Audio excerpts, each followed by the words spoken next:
Dear students, let us begin the second part of the lesson, in which you will learn about the finding of expected values using probability distributions. First of all, we'll go through the probability distribution. A probability distribution is a mathematical function describing the likelihood of different outcomes or events. It provides a systematic way to assign probabilities to the possible values or ranges of values of a random variable. Just now we have been went with an example of rolling a die. As you know that while rolling a die, you are having 6 different phases, 1, 2, 3, 4, 5, 6. Among them, if you go for the probability distribution for each, you can calculate it as 1 by 6. That is, for 1 it will be 1 by 6, for 2 it will be 1 by 6, then you can up to 6 it will be 1 by 6. It means that it is your probability distribution. Probability distribution has classified as 2 different types, one as discrete probability distribution, the other as continuous. First we will go with the discrete probability distribution. Bernoulli distribution, which is binary outcome, that is success or failure with a single trial. I can make you with a simple example here. If you have been tossing a coin, you will be getting only 2 outcomes, either head or toss. Whatever the experiments or whatever the situations you are facing, if you have been going with only 2 outcomes, either success or failure, you can go with your Bernoulli distribution. Next, coming to the binomial distribution, which is the extension of Bernoulli, models the number of successes in a fixed number of independent Bernoulli trials. It means that the same type of Bernoulli will be chosen where it can be extended for n number of times. That n number is nothing but fixed number of independent Bernoulli trials. Among them n, you can move on with how many number of successes you are obtaining, how many number of failures you are going to obtain will be studied under the binomial distribution. I can make you the same coin example, where in Bernoulli I am tossing for only single time, whereas in binomial I can go for 10 number of times. Let us I am tossing the coin for 10 number of times, it means that I am going for fixed number again. I can study how many number of times I got success. It means that how many number of times I got my favorite head or tail.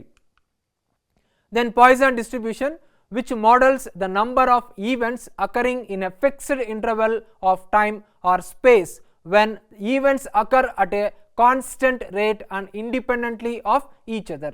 Whereas here you can specify it as an rare events, where the happenings will be very rare, where you can make examples as happening of accidents or happening of mistake in a textbook or happening of defective product in a quality control check.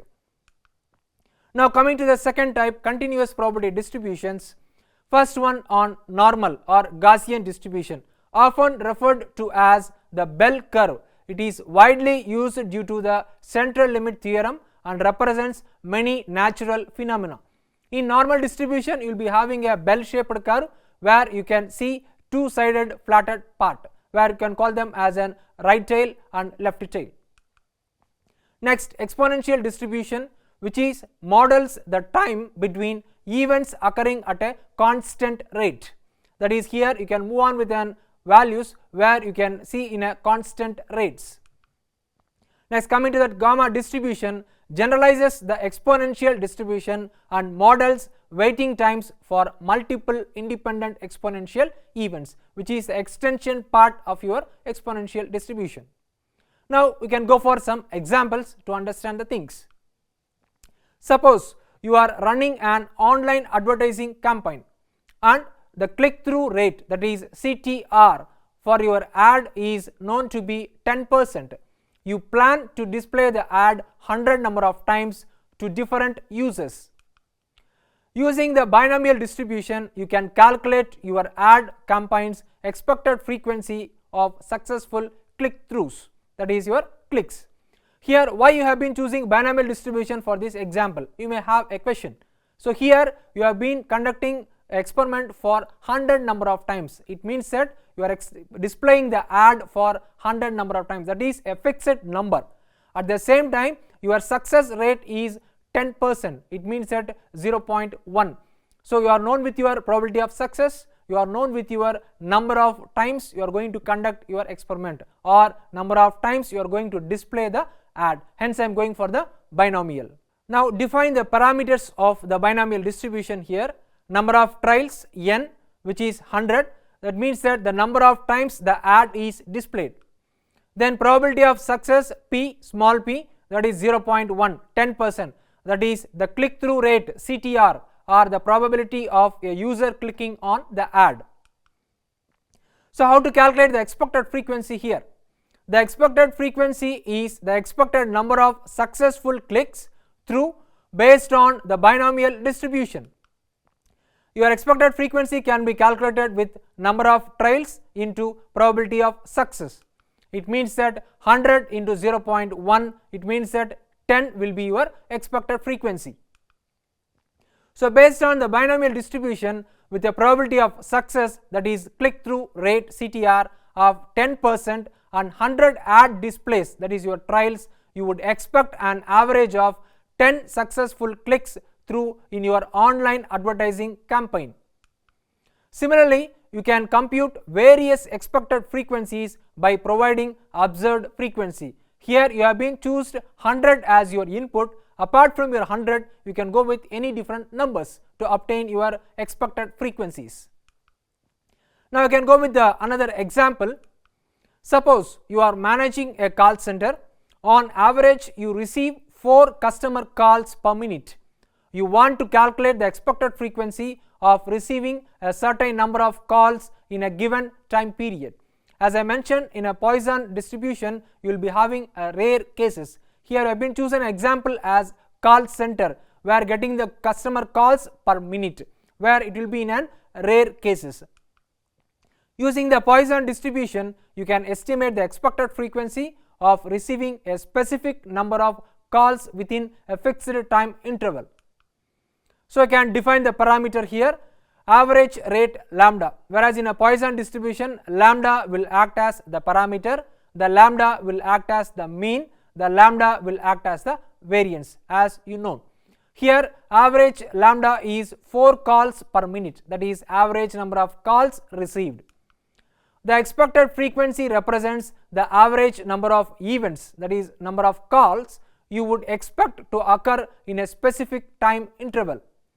For example, if you want to calculate the expected frequency of receiving 8 calls in a 2-minute interval, define the time interval of interest t, capital T, as 2 minutes, and we know lambda is equivalent to 4 calls per minute, that is your parameter.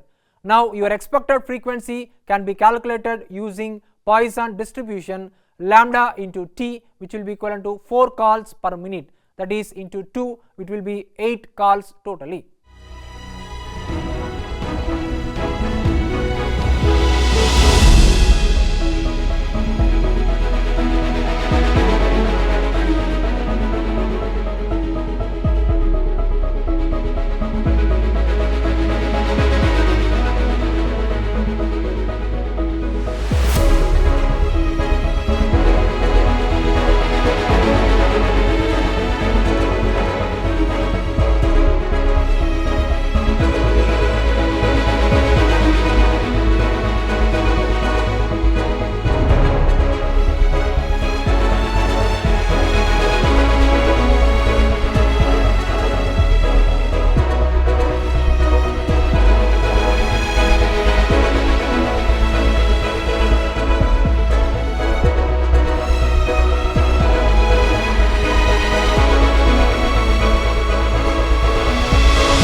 Dear students, we come to the end of part 2 of this lesson. In this part 2, we went through the concepts of calculating the expected frequency using various distributions among discrete and continuous. I am confident that you understood all the concepts which have been covered in this part. We will continue in the next video. Thank you.